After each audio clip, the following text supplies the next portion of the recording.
ये कहानी है मुंबई में रहने वाली राज की, जिसका घर अंधेरी में था और वो एकदम अकेला रहता था क्योंकि उसके घर वाले सब यूपी में रहते थे। राज बड़ा मेहनती आदमी था और बहुत अच्छा था। अक्सर काम के सिलसिले में इधर उधर जाता रहता था।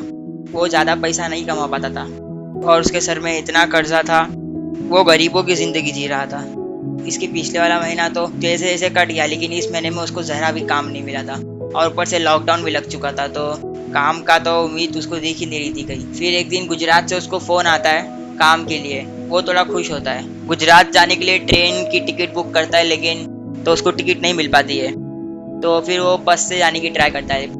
एक बस की टिकट उसे सस्ते में मिल जाती है, उसमें बैठ के चला जाता है। वो अंदर से बहुत खुश था क्योंकि उसको गुजरात से कुछ ज़्यादा ही पैसे मिलने वाले थे और उसने अपने साथ 2-3 हज़ार रुपये लेके आया था, वो भी अपने दोस्त से मांग के।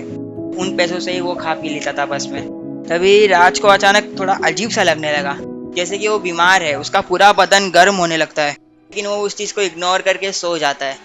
फिर रात को उसकी अचानक से आँख खुलती है।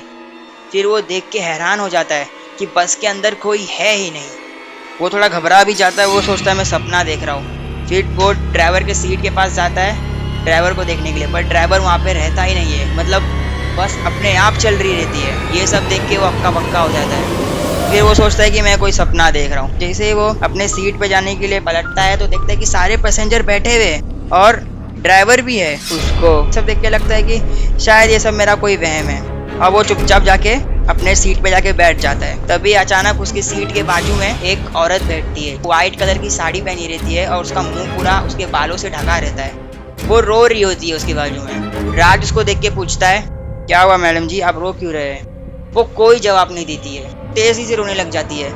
राज उसको एक बार पूछता है, क्या हुआ मैडम, आप रो क्यों रहे हैं? उसको अचानक से पलट के देखती है तो राज उसको देख के बहुत डर जाता है और कांपने लगता है, क्योंकि उसकी आंखें पूरी वाइट हो चुकी थी और उसके मुंह से खून निकल रहा था और उसका चेहरा पूरा काला था। ये सब देख के वो बहुत डर जाता है और कांपने लगता है। फिर वो सीट से उठ के किधर और बैठने जाता है तो राज उन सबको मरा हुआ देखता है। राज बहुत डर जाता है और बस के बाहर ही कूदी मार लेता है। वो सीधा जंगल में जा गिरता है। जंगल के पास में ही एक गांव था। कुछ लोग उसे देखते हैं तो उसे हॉस्पिटल लेके जाते हैं। जब सुबह सुबह राज अपनी आंख खोलता है तब वो अपने आप को एक अस्पताल में पाता है। उस औरत का चेहरा अभी भी उसके दिमाग में बना रहता है। वो ये सब सोचते ही बहुत डरने लगता है। लेकिन जब वो ठीक होकर घर पे आता है, जब वो पूछताछ करने जाता है, तब उसे पता चलता है जिस बस में मैं चढ़ा था वो बस का 3-4 दिन पहले ही एक्सीडेंट हो गया था। सारे पैसेंजर ड्राइवर सब मारे गए थे। वो ये सब सुन के राज हक्का पक्का हो जाता है। अब तो वो अकेले रहने से उसको इतना डर लगता था, अपने दोस्त के पास ही जाके रहने